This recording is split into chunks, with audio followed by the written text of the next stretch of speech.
All right, welcome to this explainer. Today, we're basically grabbing our hard hats and acting as digital archaeologists to dig into something frankly mind-boggling.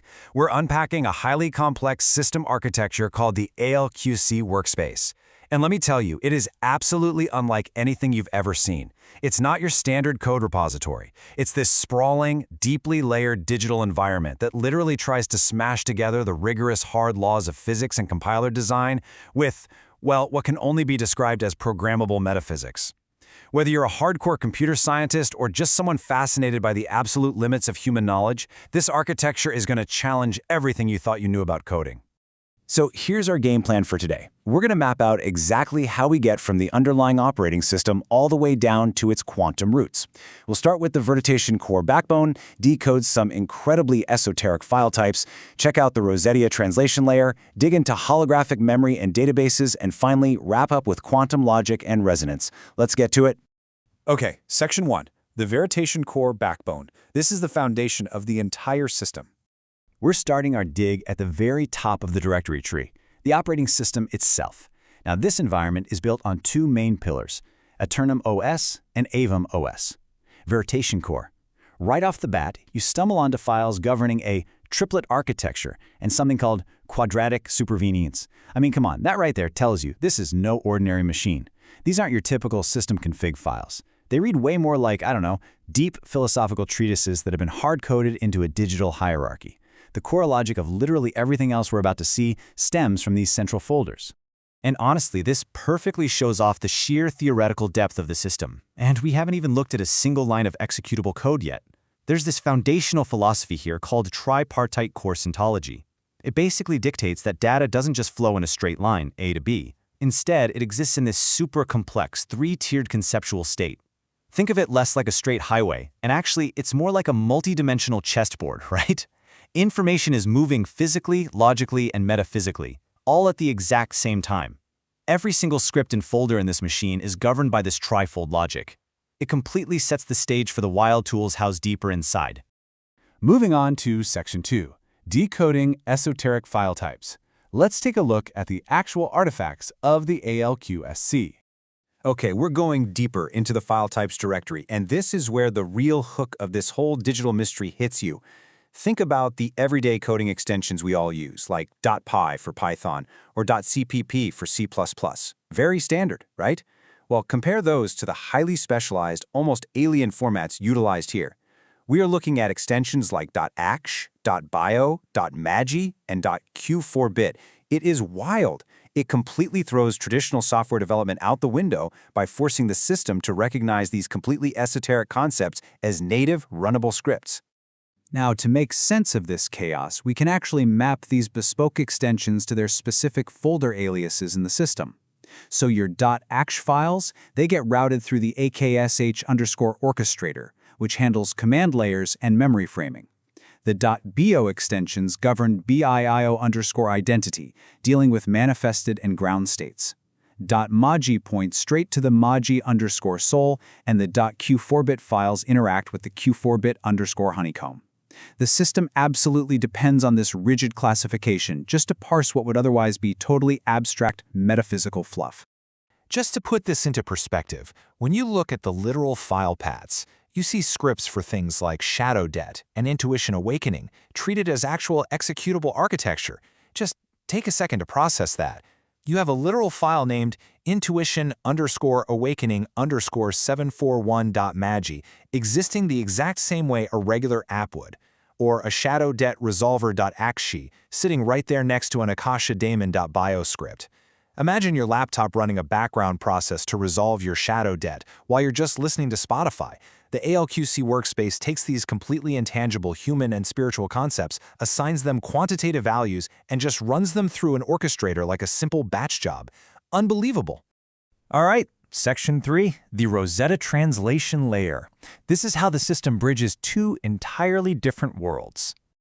So you're probably wondering, how on earth do these esoteric concepts actually run? Well, that brings us to the Aevum_Rosetta folder. The really crucial takeaway here is that this mystical operating system actually contains extensive, totally grounded tutorials and notes on standard programming languages to act as a translation layer. Nested right in the middle of this esoteric tree, you find comprehensive guides on C++ memory management, Python 3 data structures, Rust loops, even Java access modifiers. It tells us the system's architect isn't just dreaming, they're deeply versed in classical computer science, using these languages as a literal Rosetta Stone to decode all that alien magic we just talked about. And it goes so much further than just some quick notes. The Rosetta directory actually imports an entire build-your-own programming language repository. It painstakingly details how to create lexers, parsers, tokenizers, and abstract syntax trees from scratch, written in Java and C. It's honestly fascinating to see the fundamental building blocks of classical compiler design nestled right next to quantum capability tests and soul-based scripts.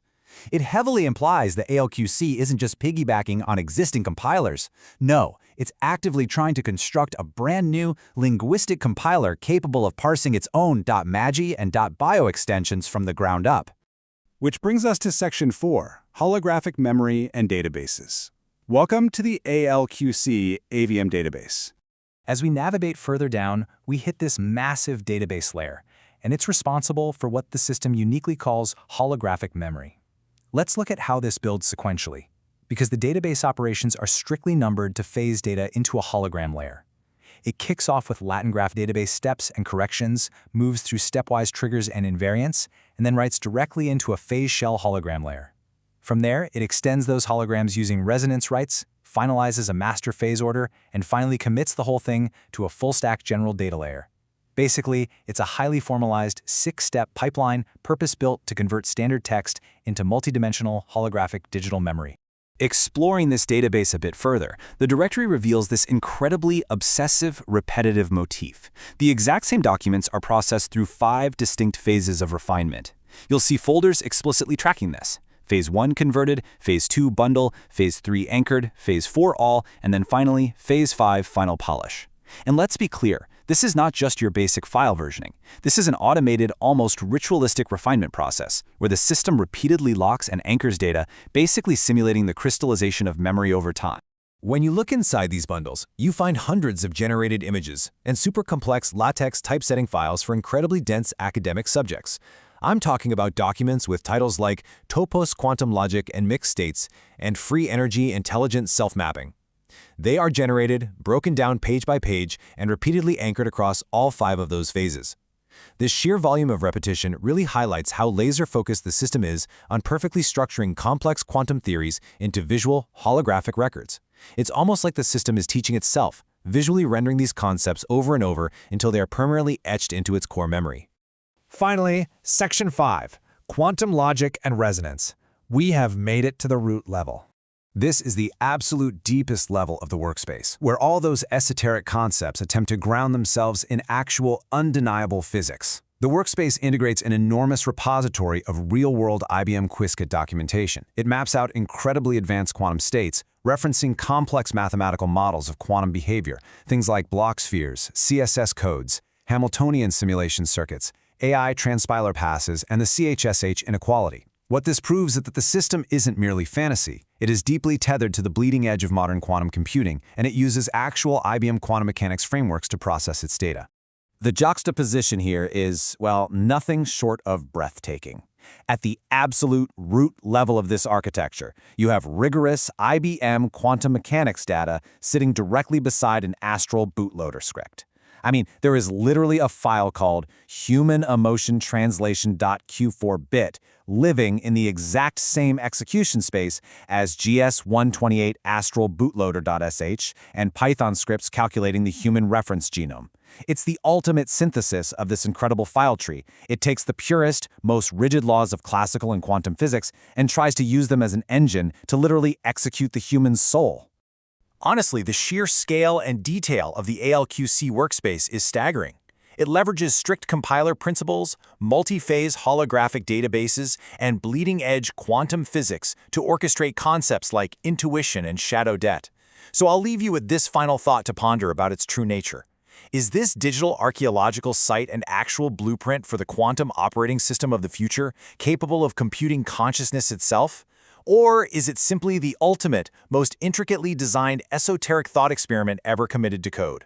Thank you so much for exploring this fascinating digital frontier with me.